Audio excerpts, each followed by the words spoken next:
유방암 자연치유를 위해서 이것만 알면 되는 8가지를 공개를 합니다. 자, 첫 번째입니다. 자, 유방암은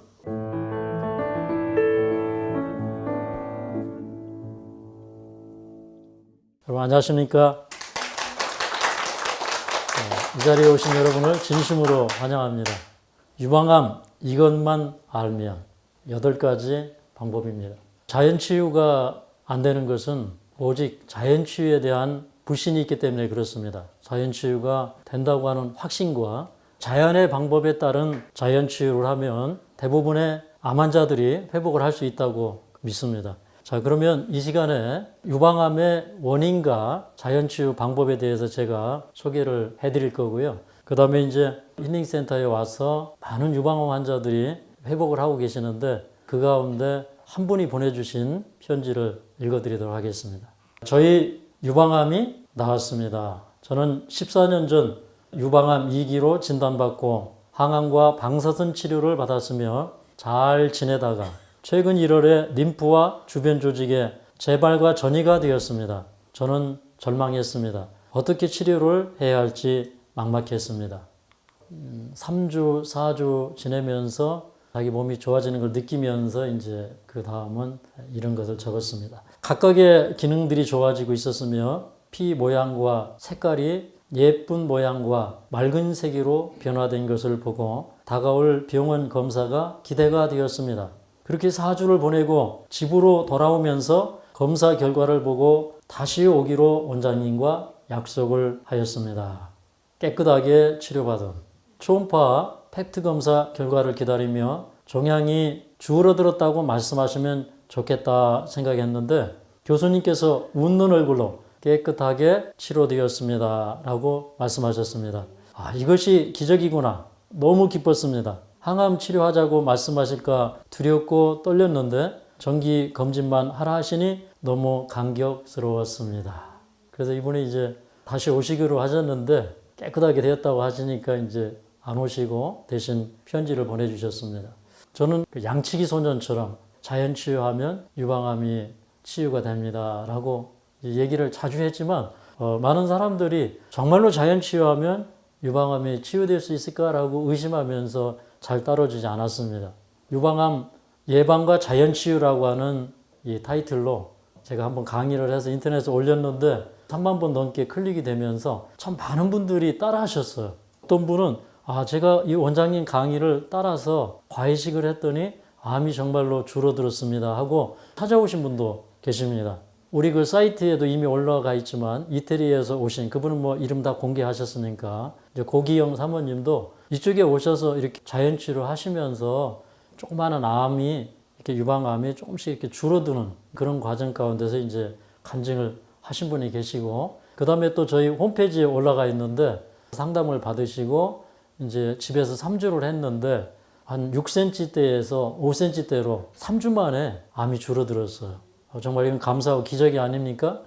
그 다음에 이제 제가 이제 최근에 있었던 일이죠. 작년 10월, 11월, 12월, 1월, 2월 거의 뭐 12월 말인가 이렇게 오셔서 한 4개월 정도 요양을 하신 그 영남대학에서 미술 교수를 하시던 분이 계신데 이분은 이제 오실 때 유방암이 너무 심했어요.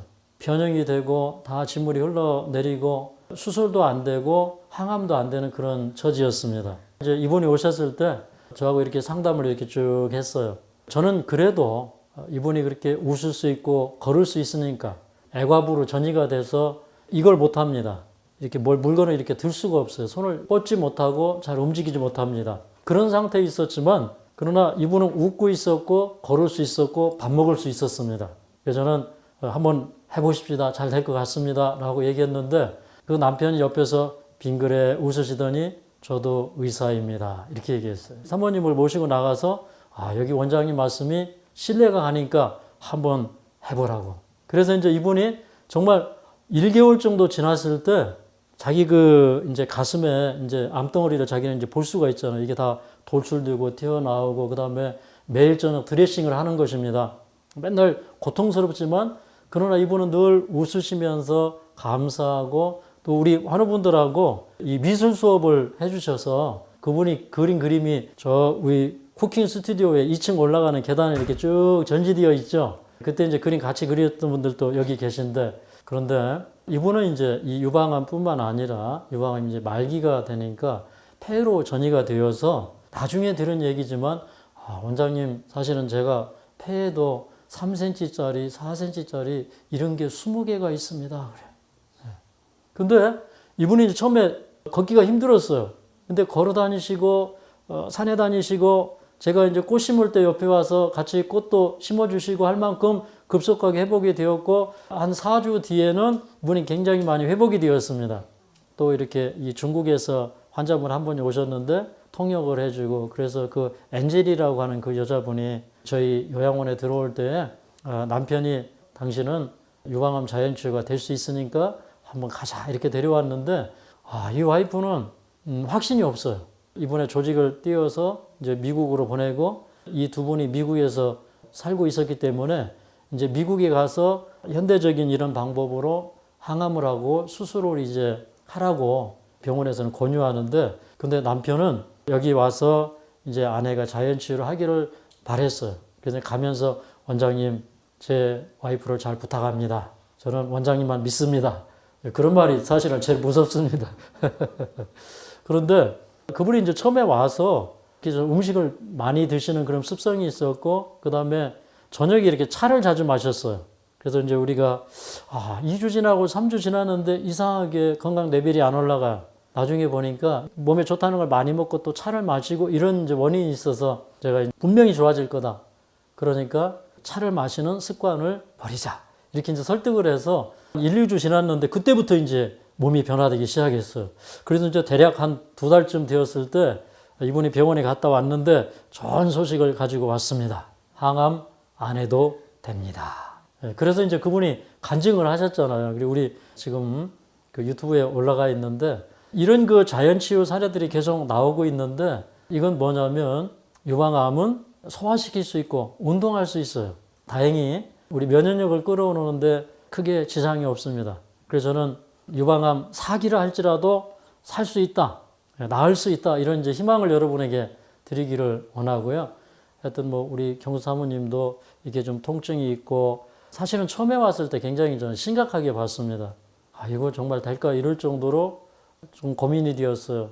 첫날 오신 다음에 잘 주무셨냐고 했더니 이상하게 안 아프고 잘 주무셨다고 이제 이렇게 하시고, 그러면서 어떤 때는 막 통증 때문에 1시 반까지 잠을 못 주무시고 밤에 깨어나시고 이런 과정 속에 있었는데, 지금 그 통증이 거의 사라졌습니다. 우리 체질이 변화될 수 있는 시간을 최소 몇 달 이상은 줘야 됩니다. 지금 이제 이런 치유의 과정을 밟고 계시는데, 오늘 이제 제 강의를 들으시는 분들에게 이 자연치유에 대한 소망과 바른 치유 방법이 정리가 되기를 바랍니다. 자, 이제 유방암의 일반적인 원인에 대해서 살펴보도록 하겠습니다. 여러분, 유방암의 제일 큰 원인이 무엇이라고 생각을 하십니까? 유방암의 원인이 뭔 것 같아요? 대강은 아시리라고 생각을 합니다. 자, 한번 보시겠습니다. 우리나라 유방암 증가율이 세계 1위예요. 참 놀랍죠? 근데 이걸 피부적으로 느낄 수 있는 건 매달 유방암 환자들이 더 많이 들어오신다는 겁니다. 그 다음에 4년 동안 증가율이 44%나 되었습니다. 또 그리고 상기 시는 재발률이 50%나 되고, 사기 전이성 암일 경우에 평균 3년을 생존한다고 그렇게 통계가 지금 나오고 있습니다. 보통은 유방성 종양이 1cm를 크는데 약 8년 걸린다 그래요. 그런데 이 암은 비정상적인 환경 가운데에서는 이게 빨리 큽니다. 예를 들어서 어떤 분이 이런 분이 계셔요. 저는 한 달 전에 조직검사 할 때는 2기였는데 조직검사를 하고 그 다음 달에 가보니까 3기가 되었습니다. 이렇게 얘기해요. 건드리거나 아니면 이제 당신 유방암입니다. 뭐 전절제 해야 됩니다. 이제 이런 얘기 들으면 스트레스 받아가지고요. 암이 그냥 팍팍 커요. 네. 이게 이제 비정상적인 환경을 만들어 놓으면 또 빨리 클 수도 있습니다. 그런데 요즘에 와서 이제 부분절제도 많이 하시지만, 그런데 이제 아직도 전절제 하시는 분들이 많고, 그 다음에 보형물을 집어넣고 보건수술을 하는데 보형물 넣은 데서 다시 암이 시작되고, 그래서 이게 참 이게 정신적으로도 힘들고 수술하고 나서도 편치 않은 암입니다. 자, 2017년에 유방암 백서에 보니까 상기 10년 생존율이 63.4%다 이렇게 나왔고요. 이제 이런 것들이 조금씩 상향은 되고 있는데 그 상향되는 것조차도 정말 치유가 되어서 상향이 되는 건지 또 10년 뒤에는 괜찮은 건지 이런 거에 대한 의구심은 여전히 있습니다. 4기 환자인 경우에 22.2%입니다. 유방암도 알고 보면 무서운 암이에요. 그래서 여러분에게 자연치유를 권해드리는데 유방암의 제일 큰 원인 첫 번째 뭐라고요? 비만. 한국 유방암 학회가 2008년에 발표한 유방암의 원인입니다. 제가 한번 도표로 그려봤습니다. 한 30% 정도가 비만, 30% 가까이 모유 수유를 못함. 그러니까 아이들 젖을 안 먹이는 것도 이게 유방암의 원인이 되고 그 다음에 노산도 원인이 되고 다양하게 있습니다. 비만 가운데서 여자분들이 이제 와서 상담을 하다 보면 되게 그 육류 좋아하시고 패스트푸드 좋아하시고 도시적인 그런 특성을 가지신 분들이 이 유방암에 많이 걸리십니다. 이게 참 식생활하고 밀접한 관련이 있구나 하는 걸 이제 느낄 수가 있고요. 이 비만이 대략 이제 한 29%, 30% 가까이 나오죠. 유방암은 제일 큰 문제가 뭐예요? 식습관. 뭘 많이 먹었어요? 육류, 생선, 패스트푸드 많이 먹어서. 그리고 우리가 육류 섭취를 많이 할 때 이제 육류 속에는 포화지방이 많고 그 다음에 이것이 우리 몸 안에 들어가서 활성산소와 만나면 과산화 지질이 되고 과산화 지질 가운데는 전자를 잃어버린 이 덩어리들이 많이 있기 때문에 이제 세포막을 이렇게 훼손시키고 과산화 지질은 효소, 단백질, 호르몬, 비타민 등의 변질을 가져오고 이것이 하나의 유방암의 유발 원인이 된다고 하는 것입니다. 그 다음에 이제 이 중성지방인데요. 이 중성지방, 사실 이 중성지방은 지금 여러분이 이렇게 피부를 만지시면 이 피부의 90%가 중성지방인데 이게 이제 육류를 먹어서 흡수될 때에 중성지방으로 흡수가 되지만 또 중성지방이 많은 원인이 있어요. 고기 하나도 안 먹어도 중성지방 많이 생길 수 있어요. 뭐 많이 먹으면? 흰쌀, 히밀가루. 이거 많이 먹으면 중성지방이 생기는데 이 중성지방이 많다 보면은 혈중 콜레스테롤이 올라갑니다. LDL 콜레스테롤이 증가가 되면 에스트로겐은 이 원료가 콜레스테롤이거든요. 그래서 콜레스테롤이 증가가 돼요. 그러면 우리 몸 안에 에스트로겐 수치가 너무 많아지면 이게 유방암의 원인이 됩니다. 이 에스트로겐이 과다할 때 유관 상피세포가 과다하게 증식이 되는데 유관 상피세포에서 유방암의 한 80%가 시작이 됩니다. 그런데 유관 상피세포가 과다해지면 뭐가 일어나요? 세포 돌연변이 암이 되는 것입니다. 중성지방이 많아지면 체질량 지수가 올라가죠. 여러분 체질량 지수가 얼마나 되십니까? 한 18.5에서 23 구간은 이제 정상이죠. 제가 좀 말랐죠? 체질량 지수가 정상일까요? 아니면 부족으로 나올까요? 정상이라고 확신하십니까? 제가 실제로 계산해 보니까 정상으로 나오는데요. 너무 작다고 나오면 어떡할까 그랬어요. 제가 사실은 좀 저체중이거든요. 근데 여자분들 뭐 키 한 58, 뭐 60, 뭐 이런 분들 오시면 저하고 체중이 비슷한 분들 많아요. 그래서 이제 제가 이제 그분들과 한번 이렇게 검사를 해보니까 다 비만이에요. 그래서 이제 대부분의 이제 한국 사람들이 비만이 많아요. 그런데 여기 보면 체질량 지수가 1이 늘면 유방암 발생률이 약 1%씩 상승한다는 연구가 있습니다. 그러면 이 체질량 지수를 줄이려면 어떻게 하면 돼요? 간단하죠? 채소, 과일, 통곡류 이런 것들 많이 섭취하면 체질량 지수가 내려갑니다. 이제 이런 거를 많이 섭취하면 우리 혈액 속에 고밀도 지단백이 많아지고 그 다음에 저밀도 지단백은 어떻게 될까요? 낮아져요. 그러면 유방암에 걸릴 확률이 점점 떨어지는 것입니다. 여러분은 지금 유방암에 걸려 있어도 낫고 있고 또 여러분의 모든 암들이 체질량 지수가 내려가면서 지금 개선되고 있다고 하는 사실을 알 수가 있죠. 두 번째 원인이 제가 뭐라고 그랬죠? 뭐 안 먹여서 그렇다고요? 예. 모유를 먹이지 않아서 그렇다. 모유수유 이게 그 유방암에 굉장히 중요한데 이 소엽에서 만들어진 젖이 유관을 통해서 이렇게 쫙 나오다 보면 이게 유선이 튼튼해져서 유방암에 잘 안 걸려요. 왜 그러냐면 유선 상피세포에서 유방암 발생이 80% 정도 되니까. 그러니까 젖을 먹이는 사람들은 유선염과 유방암에도 잘 걸리지 않는다는 것이에요. 근데 요즘에 이제 젖을 잘 안 먹이죠. 그죠? 제가 이제 우리 딸내미한테도 물어봤어요. 아이들 얼마까지 젖 먹였냐 그랬더니 한 1년 먹였다고 그래요. 그래서 아이고 사실은 한 2년 반 3년은 먹여야 되는데 그랬더니 아이고 1년 먹이는 것도 힘들었어요. 그래. 요즘에 한 얼마나 먹이나요? 한 몇 개월 먹고 끝나요? 그게 이제 굉장히 문제가 됩니다. 근데 이제 최소 30개월 이상 먹여야 되는데 우리 장이 그 어린 아이를 이렇게 이제 태어났을 때 장이 너무 이렇게 장 조직이 약해서 엄마가 이제 막 밥 먹다가 이렇게 침에 막 씹어가지고 주잖아요. 그러면 엄마의 장 기운이 아이한테 가는데 그게 아이 벽을 뚫고 들어가 버려요.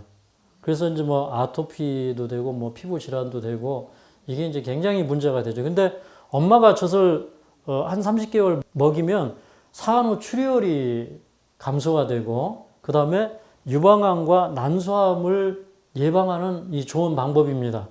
모유를 먹지 않은 애들은 여기 이제 말한 것처럼 장이 나빠지고 아토피 알레르기를 가지고 있고 그 다음에 면역력이 떨어지고 심지어는 무엇까지요? 지능 발달이 떨어지고 아이들이 산만하다 이렇게 얘기를 하고 있어요. 그 다음에 이제 또 다른 요인들도 있습니다. 노산, 뭐 스트레스, 가족력. 가족력이 제가 볼 때는 그다지 중요한 것 같지가 않아요. 유방암 환자의 20% 정도는 원인이 가족력으로 이렇게 나타난다고 하는데 가족력이 있다고 해도 유방암에 걸린 사람들이 자연치유를 하면 치유되는 걸 보니까 가족력 이런 거는 크게 문제가 아니다. 뭐 홀투 유전자 이런 거 있어도 약간 가능성은 높지만 그거 별거 아니다는 생각이 들었어요. 암에 걸리면 엄마 아빠 탓을 할 수도 있어요. 그죠? 근데 사실은 엄마 아빠 탓이 아니라 요거 누구 탓입니까? 내 탓이요예요. 유방암 자연치유를 위해서 이것만 알면 되는 8가지를 공개를 합니다. 자, 첫 번째입니다. 자, 유방암은 비만도 원인이 되지만 결국은 통틀어서 보면 뭐예요? 잘못된 식습관이다. 이게 잘못된 식습관이 뭐냐? 육류위주의 식사, 그 다음에 탄수화물이나 당분 과다, 또 패스트푸드나 인스턴트 식품 섭취하는 거, 탄산음료, 커피 많이 마시는 습관이에요. 탄산음료나 커피 이런 걸 마시면 이게 산성을 띠기 때문에 이 혈액 안으로 흡수가 되면 혈액이 산도를 유지하기 위해서 뼈 속에서 우리 조직 속에서 칼슘이나 마그네슘 이런 것들을 갖다가 그 혈액 버퍼 시스템에 의해서 혈액을 약알칼리로 만들기 위해서 그런 그 물질들을 갖다가 사용을 하기 때문에 고밀도가 자꾸 낮아지는 거죠. 이런 그 식습관들은 상당히 우리 건강을 해치는 식습관이라는 사실을 우리가 알아야 되겠습니다. 그 다음에 이제 전문가들이 말하는 유방암에 잘 걸리는 체질. 방금 전에도 얘기를 했지만 저밀도 지단백 수치는 어떻고? 높고. 저밀도 지단백 수치가 높은 사람은 저밀도 지단백 속에는 뭐가 많이 들어있어요? 콜레스테롤이 많이 들어있고 그 콜레스테롤은 또 에스트로겐 수치를 높이게 되고 그렇게 해서 그런 체질은 암에 잘 걸릴 수밖에 없어요. 그 다음에 이제 육류, 흰쌀밥, 단 음식은 중성지방을 증가시키고 이 중성지방이 많이 늘어나다 보면 결국에는 또 LDL 콜레스테롤이 증가가 되고 LDL 콜레스테롤이 증가가 되면은 에스트로겐은 LDL 콜레스테롤을 낮추기 위한 그런 작용을 하거든요. 그러니까 당연히 LDL 콜레스테롤이 증가하면 뭐가 증가가 돼요? 에스트로겐이 활성화되고 그러면 이 에스트로겐이 과다하게 활성화되면 암세포 성장이나 번식이 증가가 되어서 좋지 않은 영향을 미쳐요. 여러분 안 걸리면 타모시펜 먹는 게 중요합니까? 아니면 고기를 안 먹는 게 중요합니까? 고기 안 먹는 게 중요하죠. 채식을 하시는 분들 가운데 혈액에 지질이 높고 콜레스테롤 수치가 높은 분들이 많아요. 근데 저는 그 원인을 찾았는데 가장 직접적인 원인은 자기가 소화시킬 수 있는 것보다 음식을 더 먹어요. 그러면은 혈중의 지질과 콜레스테롤 수치가 높아요. 근데 여기 오시면 이제 저희가 전부 과일, 채소, 통곡류 이런 것만 드려요. 근데 여기 와서 과식 계속 하시면 혈액이 좋아질까요? 나빠질까요? 완전 채식을 함에도 불구하고 콜레스테롤이 살짝 올라간 사람은 제가 가끔은 민망해서 얘기를 못하지만 사실은 과식을 해서 그래요. 근데 식사량을 낮추면 콜레스테롤 수치가 떨어져요. 맞습니까? 분명히 그래요. 그래서 조금 먹으면 지질이나 콜레스테롤이 줄어들어요. 그 다음에 그 외에 에스트로겐 증가 원인이 있는데 많아요, 사실은. 음주, 패스트푸드, 특정 약물, 스테로이드, 피임약, 환경호르몬, 간경변, 심장질환, 갑상선 기능 항진 여러 원인들이 있는데 이런 것들이 에스트로겐을 증가시켜서 암세포하고 만나가지고 암세포를 더 키우는 것입니다. 우유 속에는 에스트로겐 수치가 높은데 보통 이제 젖소들이 임신 중에 있기 때문에 우유를 짜가지고 유통을 시킬 때 에스트로겐 수치가 높다고 하는 것입니다. 그래서 갓난아이들 혈중 에스트로겐 농도보다 1에서 2배 정도 높아요. 그 다음에 우유 속에는요, IGF-1 이게 많아요. 이게 그 세포를 이렇게 증식시키는 그런 그 효과가 있기 때문에 우유를 먹으면 암을 증식시킬 그런 가능성이 높습니다. 그 다음에 순행류가 이제 면실류를 쓰기 때문에 여기에도 에스트로겐이 함유가 높아요. 이런 거 모르면 계속 먹고 있는 거죠. 암을 키우는 양식을 계속 먹고 있는 거죠. 그 다음에 이제 이것도 사실은 이제 논란이 많이 되고 있습니다. 그래서 이게 이제 원인이 된다, 안 된다, 그런 얘기들이 많은데 저는 이제 된다고 생각을 하는데 여러분의 판단에 맡기겠습니다. 브래지어를 착용했을 때 문제가 뭐냐면 이제 림프순환이 방해된다는 거예요. 이 요양원을 오래 하면서 유방암이나 폐암, 이제 뇌질환, 갑상선 이런 암들의 공통점은 림프순환이 잘 안 된다고 하는 사실을 알게 되었어요. 림프순환을 잘 시켜주면 암이 개선이 될까요? 네. 그 SBS 스페셜에 보니까 실명이 나옵니다. 이제 그 조선희 씨라고 하는 분을 데려다가 이제 이쪽은 이제 브라를 착용하기 전이고 이거 이제 착용을 한 상태예요. 근데 착용을 했을 때 이렇게 이쪽 부분이 이렇게 뻘겋게 나왔어요. 이게 왜 뻘겋게 나왔냐면 보니까 이제 온도가 상승해서 그래요. 원래는 이제 우리 이 혈액이 말초신경으로 이렇게 순환이 잘 되면 이제 이런 현상이 나타나지 않는데 이제 브래지어를 착용했을 때 이쪽 가슴이나 이제 배 이쪽으로 림프절을 많이 압박하고 이렇게 좋지 않은 결과를 가져온다는 것입니다. 아주 유명한 분이신데 시드니 로스 싱어라고 하는 분은 자기 와이프가 이제 유방암에 걸렸을 때 브래지어를 한 2달 동안 착용하지 않으면서 자기 와이프의 유방암이 사라지는 그런 경험을 해서 이제 많은 여성들을 대상으로 해서 연구를 했는데 이분은 이제 SBS 스페셜 191회에 이분과 인터뷰가 이제 나왔는데 거기서 그 내용을 땄습니다. 브래지어를 전혀 착용하지 않는 여성과 24시간 브래지어를 착용하는 여성의 차이가 굉장히 많은 사람들을 대상으로 해서 이제 연구를 했는데 유방암 발병률 차이가 무려 얼마였다고요? 125배였다고 하는 것입니다. 어떻게 이제 브래지어 착용이 문제가 되는가? 림프액은 얼굴에도 림프액이 흐르고 그 다음에 귀 밑을 해서 이렇게 밑으로 또 내려와서 쇄골로 해서 이렇게 이제 흘러 들어가는데 그게 이제 유방과 겨드랑이, 쇄골, 흉선 이런 곳을 림프액이 통과할 때 브래지어의 압박에 걸리면 림프액이 정체가 돼요. 그러면 림프절에 독성이나 발암물질이 쌓이고 그것이 또 독성이 쌓인 데다가 에스트로겐의 부산물이 그 활성산소로 변질되어서 이제 이런 것들과 만나게 되면 세포 손상을 일으키고 유방암을 유발한다는 그런 주장입니다. 유방암 환자분들을 보면 그 젖가슴 주위에 림프관, 그 다음에 흉관 림프절에 흐름 장애가 나타나는데 실제로 유방암 환자의 40%는 림프에 암이 전이되어 있다고 하는 사실이에요. 그러니까 뭐 순환이 안 된다는 겁니까? 림프액 순환이 안 된다는 거죠. 근데 림프관은 항체와 영양물질이 이동하는 통로입니다. 우리 백혈구도 이 림프관을 통해서 이동을 하고 또 뭐 몸의 노폐물도 림프관을 통해서 이동을 하죠. 그러면 이제 림프관을 통해서 세균이나 이제 암세포가 이렇게 들어오면 림프절에서 이걸 이제 제거하는 기능을 하는데, 그런데 그런 것들이 이렇게 그 노폐물들이 축적이 되면 그러면 이제 제거가 어렵고 그 다음에 그게 하나의 암의 발생의 원인이 된다고 하는 것입니다. 유방암 수술을 할 때 수술 환자의 15%에서 20%는 이렇게 림프절을 싹 잘라놔요. 자연치료하러 오신 분들이 수술하셨습니까? 그렇게 이제 얘기할 때 수술했습니다. 그러면 림프절을 뗐습니까? 떼지 않았습니까? 그러면 제거를 했습니다. 그러면 제가 아이고 이럽니다. 어떤 분들은요, 뭐 이렇게 1기, 2기 막 이런데도 막 전절제하고 림프절 다 떼어내고 이렇게 오시는 분들이 있어요. 그러면 이제 저는 이제 속으로 참 속상하다 이런 생각이 막 올라옵니다. 그러면 이제 이걸 제거하면 팔에 있는 림프액이 심장으로 흘러 들어가지 못하니까 이렇게 팔이 저리죠. 자연치료 한참 하다 보면 이게 어떻게 해소가 돼요. 뭐 예를 들어서 이제 난소암 환자분들이 서해부 림프절을 제거하고 들어오시면 뭐 몇 달 동안 산에 다니려면 고생합니다.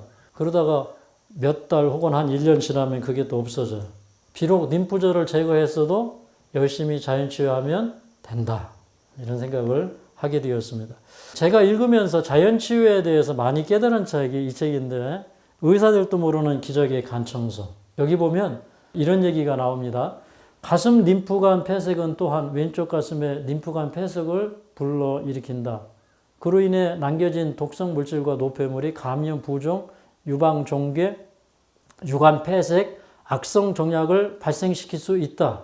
흉곽의 오른쪽 머리, 목, 오른 팔로부터 림프액이 흘러 들어가는 오른 림프관에 폐색이 발생하면 오른쪽 가슴에 노폐물이 축적되어 똑같은 문제가 발생한다. 이렇게 얘기했어요.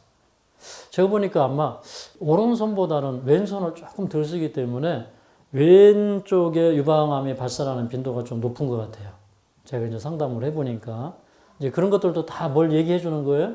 이게 림프순환이 잘 안 되는 쪽은 문제가 있다.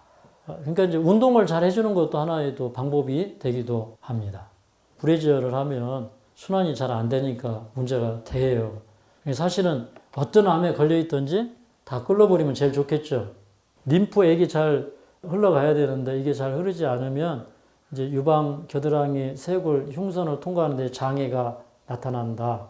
그러면 에스트로겐 부산물이 활성산소에 의해서 변질이 된다. 원래 림프절을 통해서 이게 지방이 이동을 하잖아요. 그죠? 그러니까 거기에 이제 그 에스트로겐 이 찌꺼기가 이제 쌓이면서 그게 이제 활성산소에 의해서 변질이 되고 그게 세포 손상을 일으키고 유방암의 원인이 된다.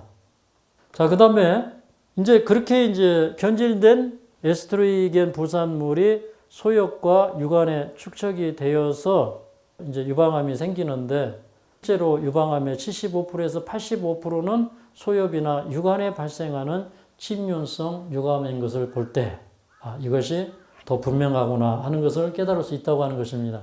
자, 그 다음에 세 번째, 유방암도 그렇고 폐암도 그렇고 거의 모든 암들의 공통점이 뭐냐면 소화기에 문제가 있어요.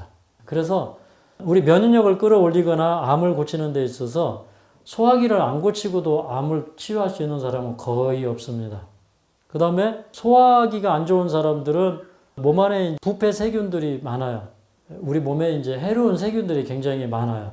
해로운 세균들이 장정막을 공격을 하고 그 다음에 장정막 누수 현상이 생기고 장정막에 염증이 생기고 그러면은 음식물 독소, 음식물이 부패하면서 생긴 그런 독소들, 부패 산물, 그 다음에 심지어는 뭐가 장을 통해서 들어가냐면 균들이 들어가는 거예요.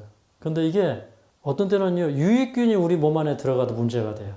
더군다나 해로운 균이 우리 몸 안에 들어가면 이게 문제가 되는 거예요.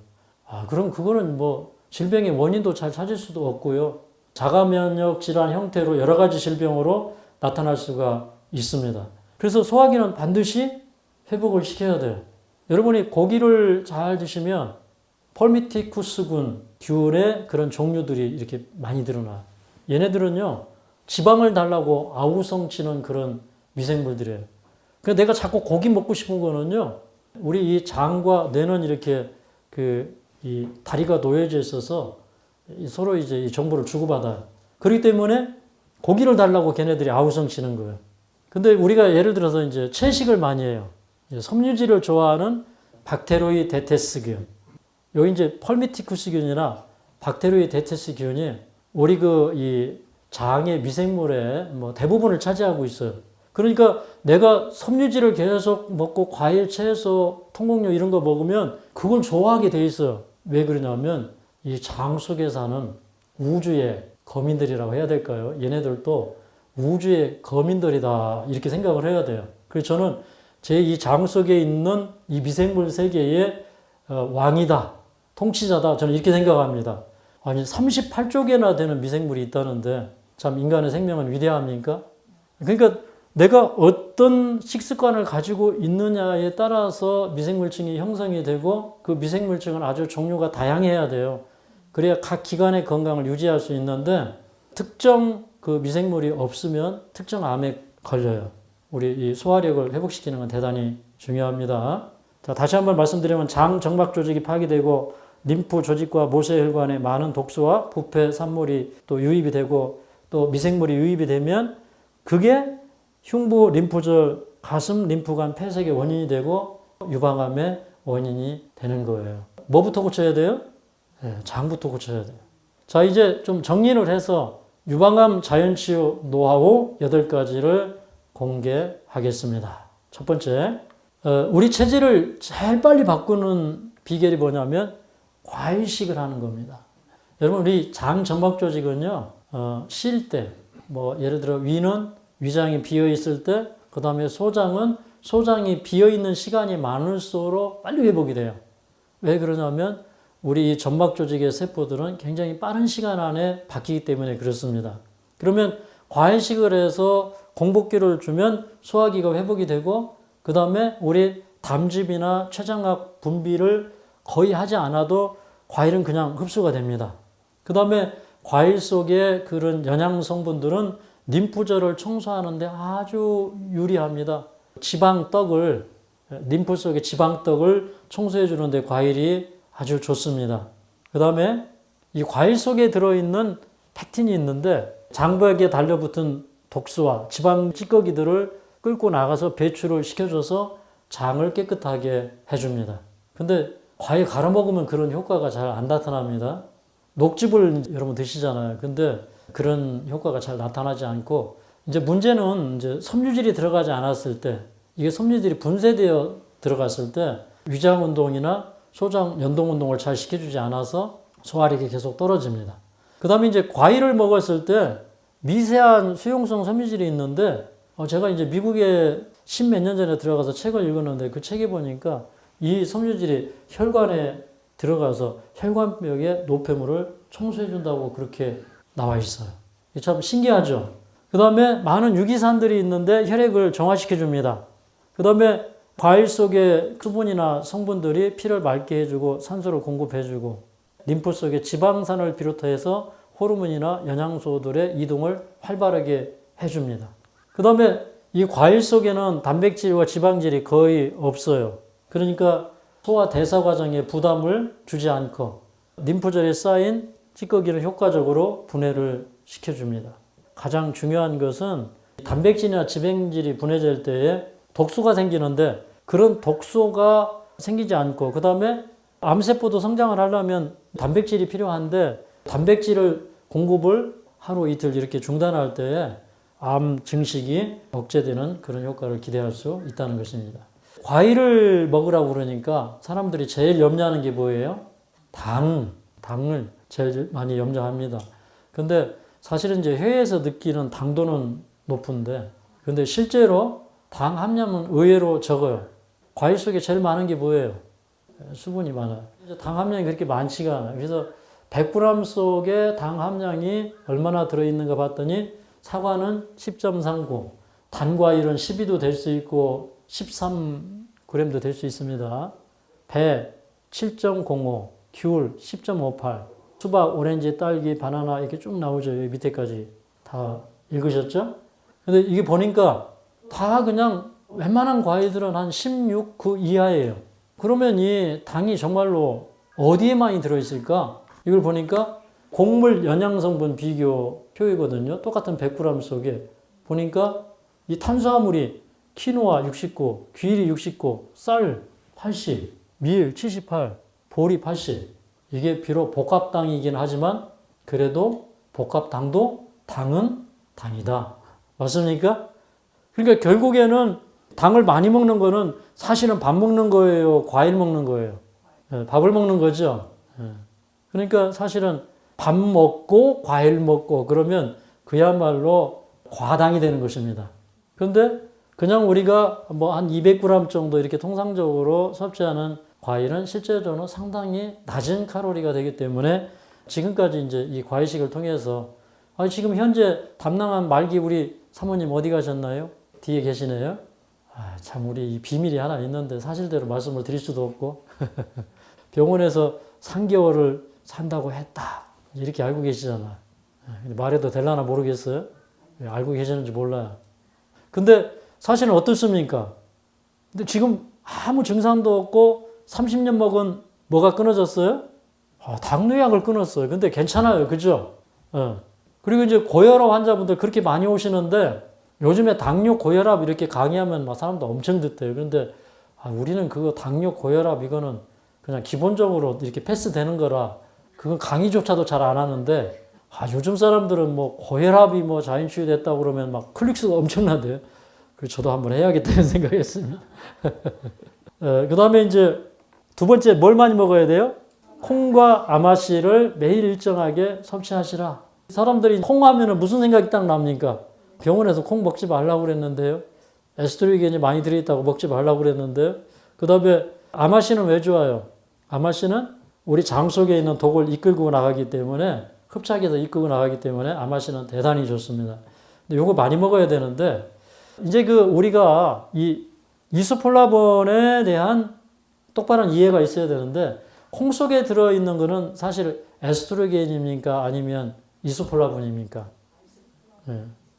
아이소폴라본 이게 더 맞는 발음인 것 같습니다. 요즘에는 아이소폴라본인데 근데 이게 이제 비슷하기 때문에 오해를 많이 했는데 여기 보니까 이제 삼성 서울병원 홈페이지 콩 속의 보물 아이소폴라본이라고 하는 거기에서 제가 그대로 따왔습니다.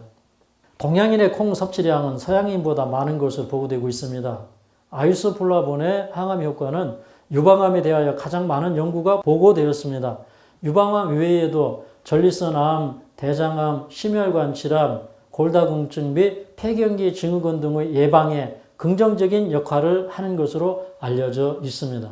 그러니까 콩이 유방암에 부정적이에요, 긍정적이에요? 긍정적이라는 얘기예요. 그러니까 요즘에 정보가 바뀌고 있습니까? 이게 왜 이제 좋으냐?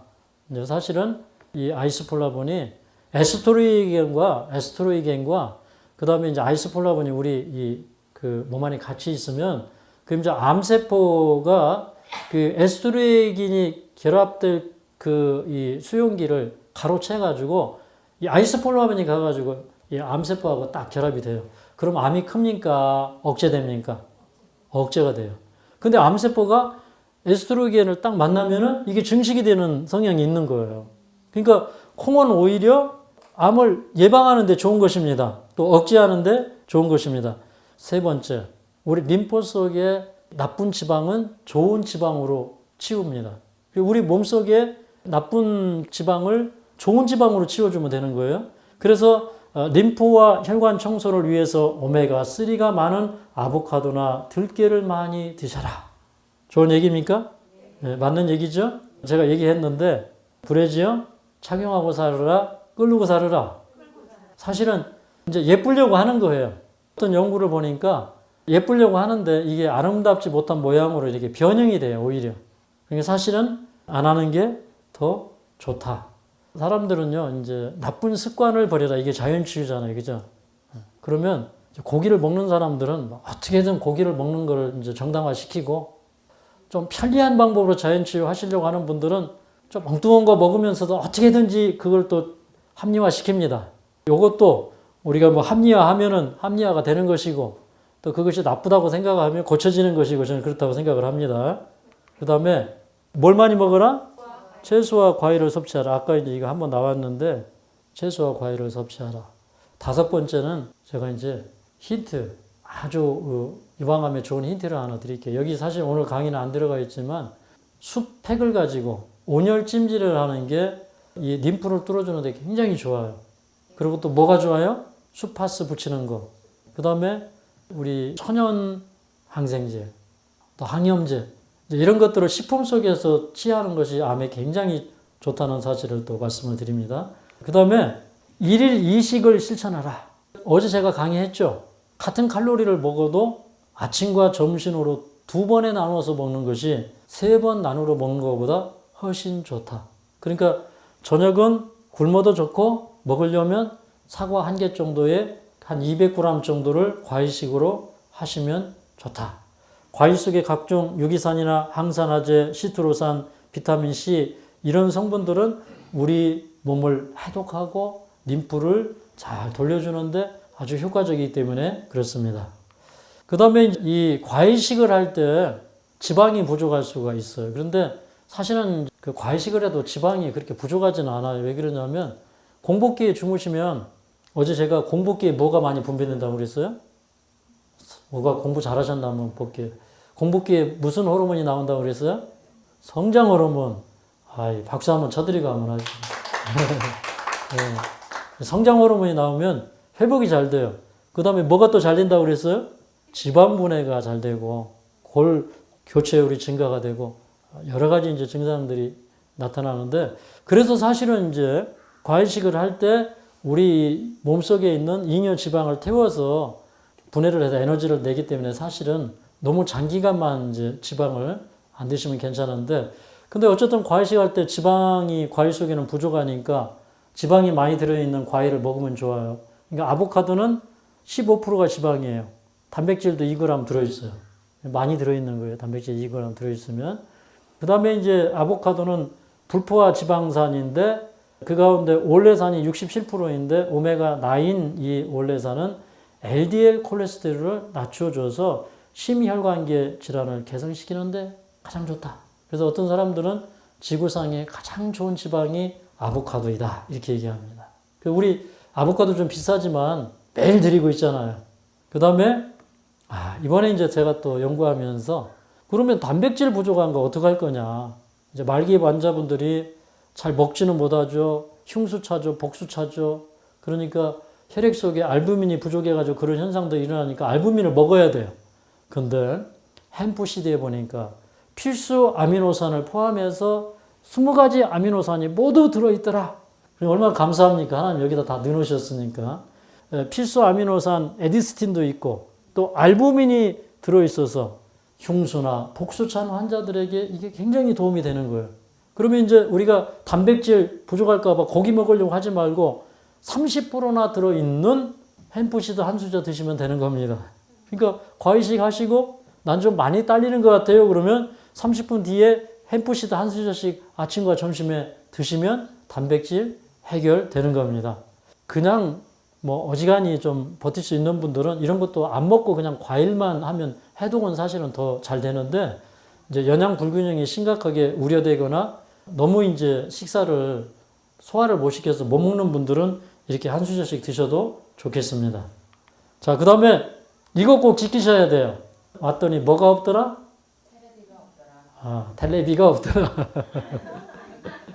그래서 심심하더라. 어떤 분은 문을 열어보고 TV 없다고 보따리 싸갖고 그냥 가시더라. 근데 요즘에 그런 미개한 분들이 많이 없어졌어요. 여러분은 이제 사실은 더 문명인이 된 거예요.